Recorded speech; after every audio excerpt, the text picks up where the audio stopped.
We interrupt this program to bring you some breaking news. Right now, the city of Alpena is currently under a water boil advisory.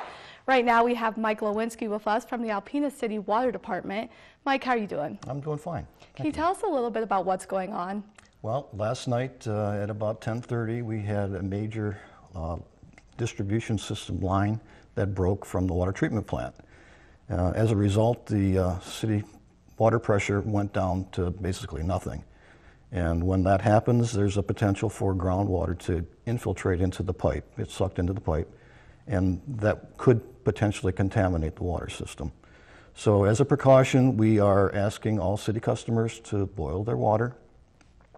It's, again, strictly just a precaution. We don't believe that the water is contaminated, but there is a potential that it could be. We have collected samples this morning, and they're being analyzed currently. It takes 24 hours for the results to come back on those samples. And when we get the results back, we're hoping that it'll be negative, and we can lift the boil water notice tomorrow. If that happens, then we will we'll send notices out to all the media that the boil water notice is lifted. So if it's not lifted, what can we expect? It will continue. The boil water notice will take another sample, and if that shows that there is contamination, then we'll have to take precautions, chlorinating. Basically, we don't expect that that's going to happen. If it does happen, how long would the chlorination process take? It could take 2 or 3 days.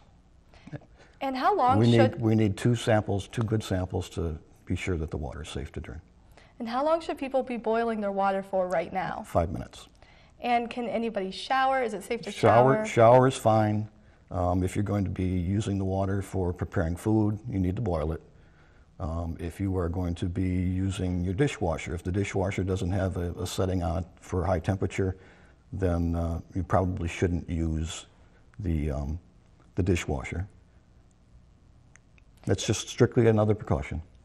And is this something that kind of happens fairly often? No, this is very, very unusual. I've been in the city of Alpena for 31 years, and we've never had a system-wide boil notice. There are only 2 main lines coming out of the treatment plant. And when you lose one of them, that takes a lot of the pressure of the system. So it's very, very unusual. So right now, what people need to know is boil your water if you are going to be using it for about 5 minutes. Correct. You can take showers, but if you are cooking, make sure you boil that water. Dishwashers, you probably should avoid them unless they get really, really hot, right? Correct. So is there anything else that people should know right now? No, just again, this is just strictly a precaution. We don't believe that there is any contamination, and the BACT samples will verify that. And thank you so much for coming in and giving this information to the public. I know everybody really appreciates it. Very good. And that's all the time we have for right now. Thank you for joining us.